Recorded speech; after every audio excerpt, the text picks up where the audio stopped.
नमस्कार दोस्तों, जय हिंद। आज हम कक्षा 10वीं के गणित के सवालों को हल करेंगे, जो कि ये कक्षा 10th के और प्रश्नावली है। इसमें 1.1 वाले प्रश्नावली के प्रश्नों को हल करेंगे।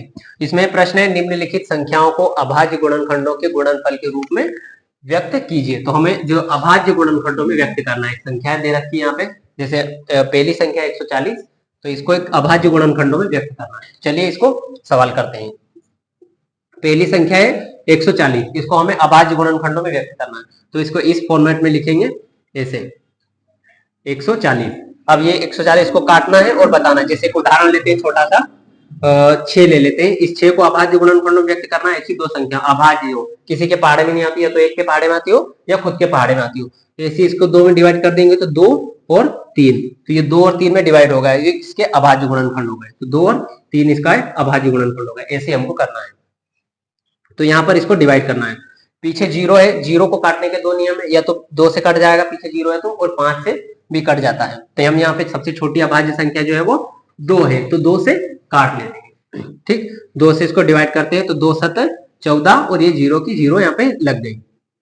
ठीक है, अब फिर से 2 से कट जाएगा क्योंकि 70 है, 70 2 के पहाड़े में आता है। तो 2 से डिवाइड कर देंगे, 2 और 2 का भाग देंगे 7 में, तो 2 क्या 6, 3 बार गया, 1 बचा और 10 हो गए। ये एक यहाँ पे बैठेगा तो 10 हो गए, और 2 पंजे 10, तो ये 5 बार गया, तो ये हो गया 35। ठीक है, अब 35 किससे कट जाएगा, तो 2 से कटेगा नहीं, और 3 से भी नहीं कटता है। 4 4 तो एक भाज्य संख्या हो गई।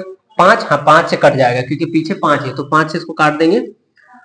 5 7 35, तो यहाँ पर 7 आ जाएगा। मैंने इसको काट दिया यहाँ पे, लेकिन इसको ऐसे ही लिखते हैं 5 5 7 35 7। अब 7 भी किसी के पहाड़े में नहीं आता है, 7 या तो खुद के पहाड़े में आता है या एक के पहाड़े में आता है।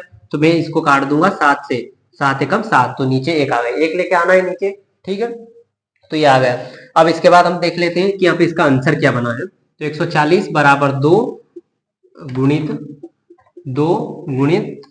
5 गुणित 7। तो इसको हम इस फॉर्मेट में लिख देंगे। 140 बराबर 2 कितनी बार है, 1 और 2, तो 2 की पावर 2 गुणित 5, 5 कितनी बार है, 1 बार, तो 5 की पावर 1, और गुणित 7, 7 कितनी बार है, 1 बार, तो 7 की पावर 1। तो इस तरह से हम इसको हल कर सकते हैं। इसका लास्ट में जो आंसर बनेगा, ये वाला इसका आंसर बनेगा। जो ये वाले प्रश्न है एग्जाम में 2-2 नंबर में पूछे जाते हैं। तो ये बहुत अच्छे जो प्रश्न है, अच्छे से आप इसमें समझ लेंगे। तो सिर्फ काटा पीटी करना है, यानी कि एक तरीके से इसमें भाग देना है 2 का और अभाज्य संख्याओं का, जैसे 2 3 5 7 11 13 और 19 23 इनका। चलिए नेक्स्ट सवाल देखते हैं। नहीं, ठीक है, अगला सवाल नंबर 2 है।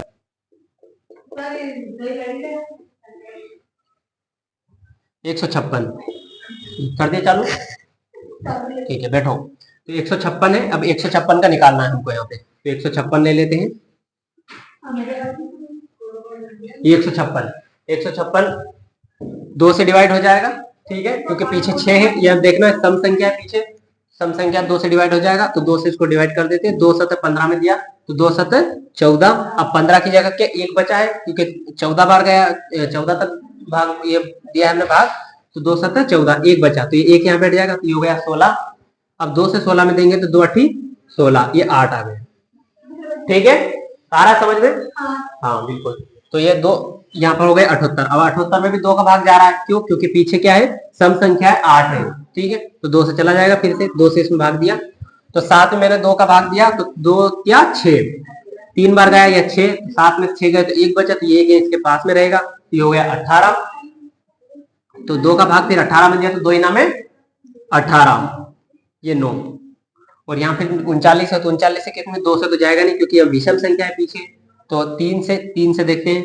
3 से इसको काटा, 3 एकम 3 और 3 3 9, ये 3 से चला गया। और यहाँ 13 एक अभाज्य संख्या है, तो यहाँ पर 13 का 13 से इसको डिवाइड कर देंगे तो आ गया 1।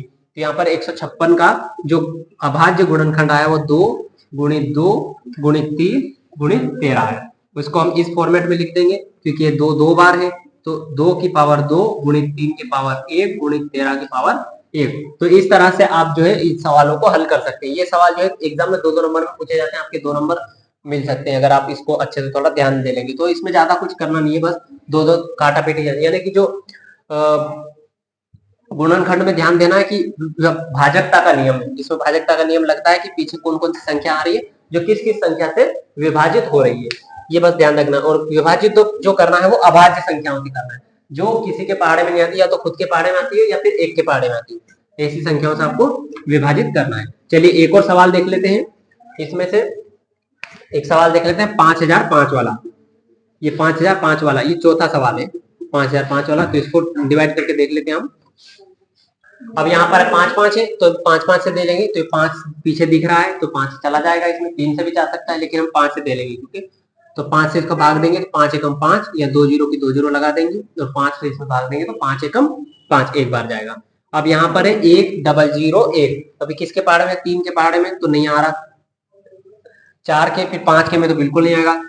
7 से इसमें भाग देके देख लेते हैं, तो 10 में जाएगा, 7 एकम 7 एक बार गया, और यहाँ बचे 3, 30 हो गए, यह 3 बचे तो 30 हो गए, तो 7 चौक 28 4 बार, और बचे 2 और 7 21, तो 3 आए, तो यह गया 143। कितना हो गया? 143। अब इसमें 7 से तो नहीं जा रहा, 11 से, 11 से जा सकता है, तो 11 से इसमें भाग दे देंगे, 11 एकम 11 और 3 बचे, 11 33, तो यहाँ पर आ गया 13। फिर 13 एक क्या है? अभाज्य संख्या है, 13 से इसको डिवाइड कर देंगे, 13 एकम 13, तो इसका आंसर हो जाएगा 5005 बराबर 5 गुणित 7 गुणित 11 गुणित 13। तो इस तरह से आप इन जो सवालों को आसानी से हल कर सकते हैं। बहुत आसान से सवाल है, एग्जाम में 2 नंबर में पूछे जाते हैं। तो आई होप आपको वीडियो अच्छा लगा। मिलते हैं नेक्स्ट वीडियो में, तब तक के लिए जय हिंद।